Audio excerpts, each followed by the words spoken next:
Você sabia? Lo sapevate? Tu sabias? Le saviez-vous? Did you know? Esquisne.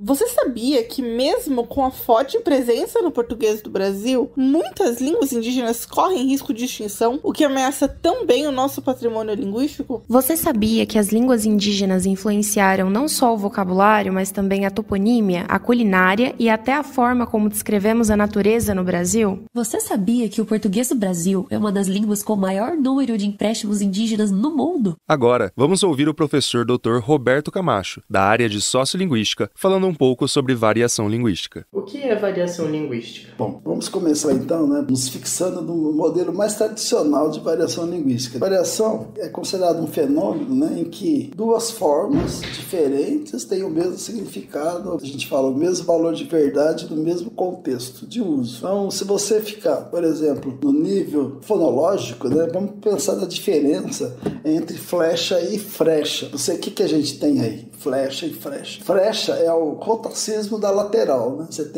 vocês têm uma lateral flecha que vira re, que é um rótico. Então você tem o rotacismo da lateral, é o processo fonológico que ocorre aí. E se você disser a frecha acertou o passarinho e a flecha acertou o passarinho, é exatamente a mesma coisa. Então quer dizer, duas formas diferentes dizendo a mesma coisa no mesmo contexto de interação. Se a gente acessar o nível morfológico, você pode pensar ou nas diferenças no plano da morfologia lexical ou da flexional. Vamos pensar no plano primeiro da morfologia lexical. Então, se você pensa em mandioca e macaxeira, por exemplo. Então, você tem diferenças, são diferenças mais dialetais essas, porque mandioca nós falamos, no Nordeste é macaxeira e mandioca é outra coisa, Geralmente no Norte, assim, mandioca é venenosa, E enquanto macaxeira é a mandioca nossa, que a gente chama de mandioca aqui no Sul. Mas, enfim, são diferenças sociais, que correspondem. Então, dizer a macaxeira está pronta, a mandioca está pronta, é exatamente a mesma coisa também, não é verdade? Então, duas formas diferentes aí, agora lexicais com o mesmo valor de verdade. Se você descer para a morfologia flexional, vamos pensar assim na diferença entre punha e ponhava. Tem gente que fala ponhava. Então, no caso, você tem uma diferença tanto no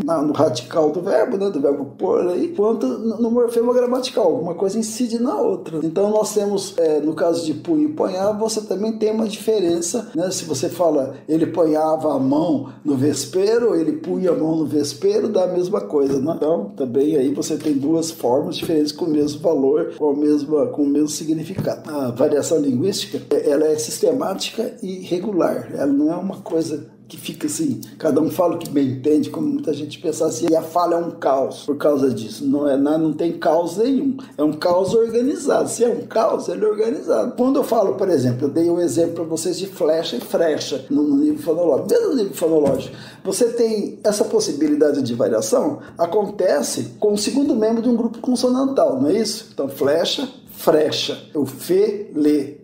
Lê, e fere, Então você tem dois fonemas, como claro, você tem um fonema consonantal e a lateral que vira lê. Mas se você olhar para alto e arto, dá a mesma coisa, lógico. Alto é uma semivogal U, mas pode ser falado alto, Alto, quer dizer, na verdade seria lateral transformado em semivogal. Mas também aí dá para fazer rótico, Fica arto, mas nunca em lata, por exemplo. Quer dizer, antes de vogal, o som lê nunca vai virar um re. Então, é isso que é dizer assim, que o sistema governa a mesma variação. Então, você tem que sempre procurar quais são as motivações da variação logo no sistema linguístico, que são aquelas coisas que se chamam assim as origens internas da variação. Aí tem as origens externas, são as sociais, em sentido amplo, idade, sexo, nível de renda, escolaridade, tudo aquilo que nos distingue uns dos outros, socialmente, também é motivação para a variação. Mas antes de tudo é necessário sempre procurar as razões internas que são dentro do próprio sistema linguístico. Há um embate entre a variação linguística e a norma culta? Sim, com certeza. Há um embate entre variação linguística e norma culta. Como uma consequência natural do princípio sociolinguístico de que variação e mudança constituem propriedades constitutivas da linguagem. É uma propriedade inerente na linguagem. Isso foi criado por Labov, né? No começo no meio do século passado. Então, com base nisso, uma questão importante para a política linguística, né? Já que a língua tem assim como, por princípio, ser variável e mutante, né? Então é necessário criar um procedimento de padronização. Como tratar das variações linguísticas em sala de aula, especialmente no ciclo básico, ensino fundamental 2 e ensino médio? Se a gente impõe com exclusividade a norma culta, misturada com uma pitada de intolerância, né, com a variedade que as crianças dominam, são os ingredientes fundamentais de uma receita infalível que se resume na rejeição à língua dela própria, né? E no desenvolvimento de um processo de insegurança linguística. Como a gente poderia resolver esse conflito, né? Qual seria uma resolução mais óbvia? Em primeiro lugar, né, é necessário atualizar constantemente a norma culta, com base nos registros da variedade padrão, como eu falei antes para vocês, modalidade escrita e falada. Então, a gente pode atualizar com os estudos da norma culta, com a gramática do português falado, com o dicionário de verbo do Borba, que tem muito material aí, né, na linguística, que estuda variedade padrão falado, padrão e não padrão falado. Em segundo lugar, é acreditar no modelo da diferença e não da deficiência, né? E adotar outra estratégia para o ensino da língua, que diria que o ensino da norma culta não necessita ser substitutivo. Por isso, não implica erradicar, né, as variedades esquematizadas que as crianças trazem da escola. As formas alternativas podem conviver harmoniosamente. Na sala de aula, cabe ao professor o bom senso de discriminá-las adequadamente, fornecendo ao aluno a chave para perceber as diferenças. Vamos agora ouvir um breve tete-a-tete com o professor Roberto. Variação linguística é a forma de diferenciar duas formas na situação de comunicação. o maior desafio do ensino de português hoje. Eu acho que é ensinar a usar a variação linguística para ensinar a norma culta de forma apropriada, né? A gramática funcional em uma frase. A gramática funcional estuda a língua como instrumento de interação e comunicação social. Isso é muito importante, né? Uma lembrança marcante de sala de aula. Todas as minhas aulas de sociolinguística, né, foram assim, muito marcantes para mim, né? Me marcaram bastante. Não só de sócio, mas também de linguística geral, né? Se pudesse mudar algo na formação de professores. Acho que eu tentaria torná-los mais capazes para reconhecer a variação, né? Uma gíria que você gosta. Bacana. Um mito sobre variação linguística que você gostaria de ver desaparecer. O mito é que uma forma é a única forma correta de expressão. Isso é um mito, né? Que uma das variantes é a única forma correta de expressão. Isso é um mito, tem que ser desmistificado.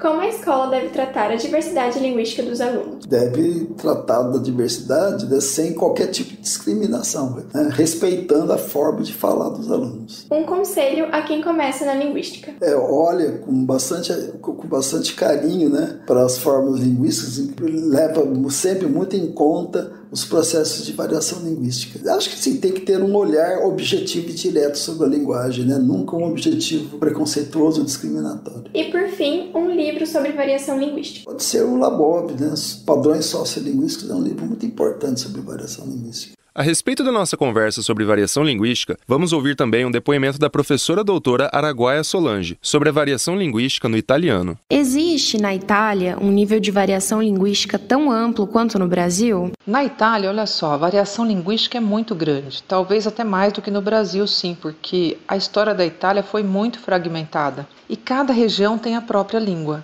Na Itália, por exemplo, uma melancia, a fruta, no norte chamam de angúria, no centro, cocômero e ao sul, melone d'acqua. Mas não é só isso, cada região, e olha que são 20, tem seu próprio dialeto. O piemontese, o veneziano, o napoletano, o siciliano e assim por diante. São praticamente línguas diferentes. No Brasil, um carioca e um gaúcho se entendem, mas um siciliano com um piemontês, de jeito nenhum. Para isso, eles precisam usar o italiano que é chamado italiano standard, que é o italiano padrão. E por que essa diversidade? Bom, a geografia e a história que moldam as palavras.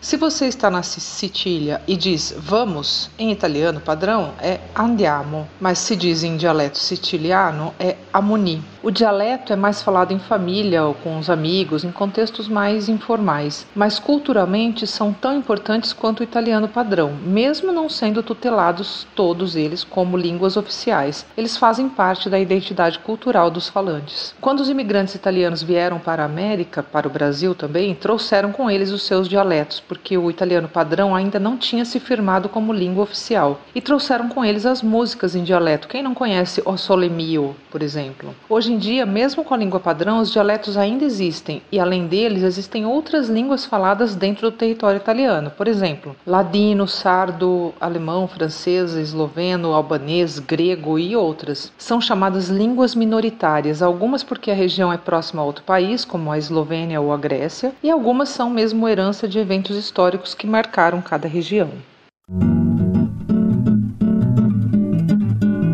Este é o projeto Podcast Você Sabia? Conversa sobre línguas, literaturas e culturas estrangeiras, que está ligado à curricularização da extensão do curso de licenciatura em letras do IBIUS. Docente Maria Cláudia Rodrigues Alves, da área de francês do Departamento de Letras Modernas.